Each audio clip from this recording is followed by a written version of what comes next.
Hey, I'm Chaplain Joe. I'm here to get you home. I need you to prepare to live. I often wonder how people's lives would have turned out.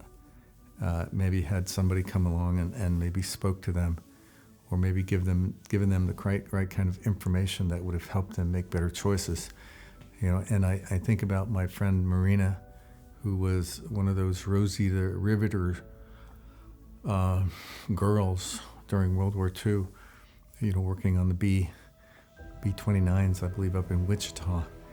And, she said she had two uncles after World War II that both committed suicide.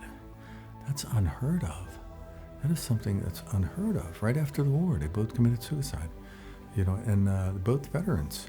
I often wonder, what if somebody who had got to them with a message that would have changed their outlook on life and given them hope. I also I had a personal experience with a Marine veteran whose name was Dave, and his name was Hillbilly Dave, and we worked together on my brother's job, and then he came and worked for me on my job and stuff, and he was just a good old hardcore Marine.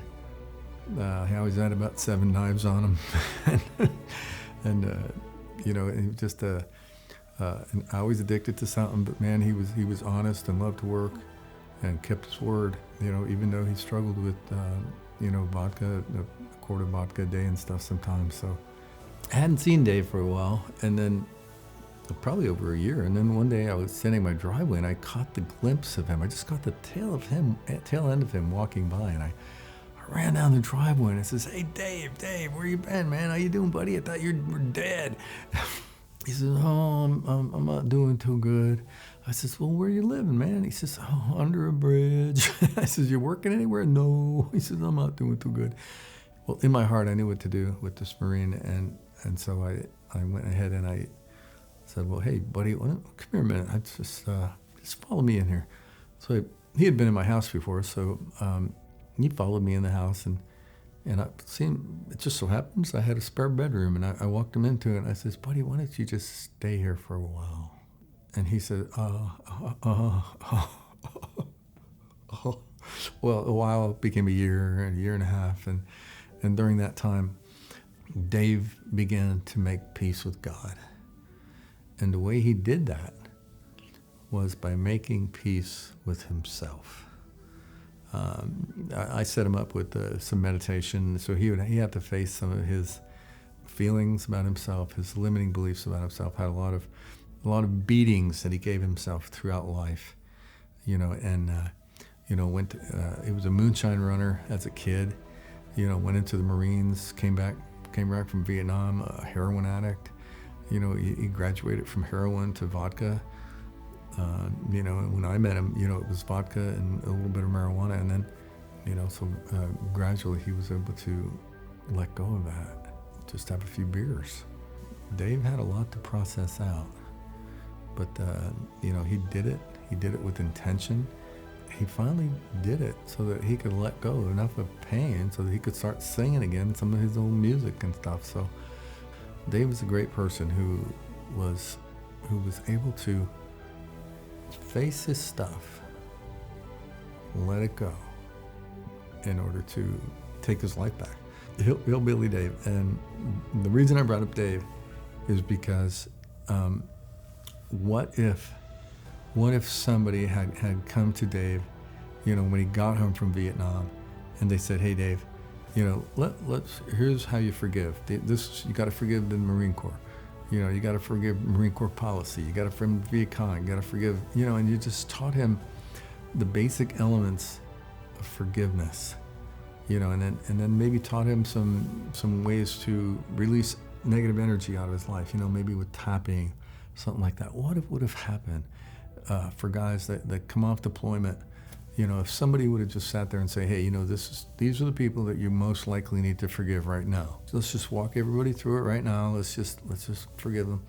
You know what? I bet the disability claims would go down, because the resentment would go down. There'd be nothing to feed that pain. There'd be no reason to file a claim. I mean, if you're just trying to get even, that would be one of the reasons.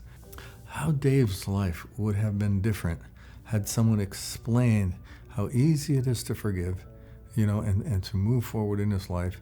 And, I dare to say that his family would have saluted at his funeral. I have his flag because as far as they're concerned, he's still missing in action. He never came home to them, so I know people, I've run into people that have, my own dad, coming back from World War II, fighting kamikazes.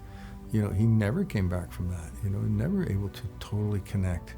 He could only get so far, and he'd pull away and get back to being afraid. My Uncle Andrew, World War I veteran, never could reconnect with the family, hid in the basement. I remember as a little child.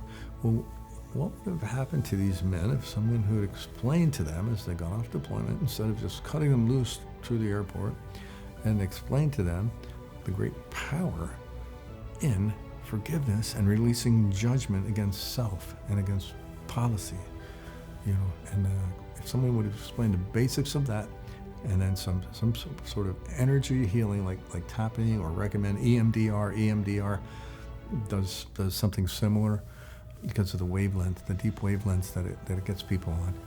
Just explain the benefits of something other than drugs and self-medication and isolation.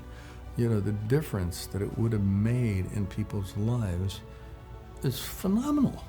They would have lived so much better lives, higher quality of lives, rather than having suppressed resentment and all this angst about unresolved issues that they didn't know how to edit out of their lives.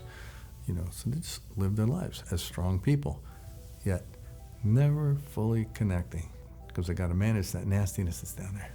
I'm Chaplain Joe. Choose to come home.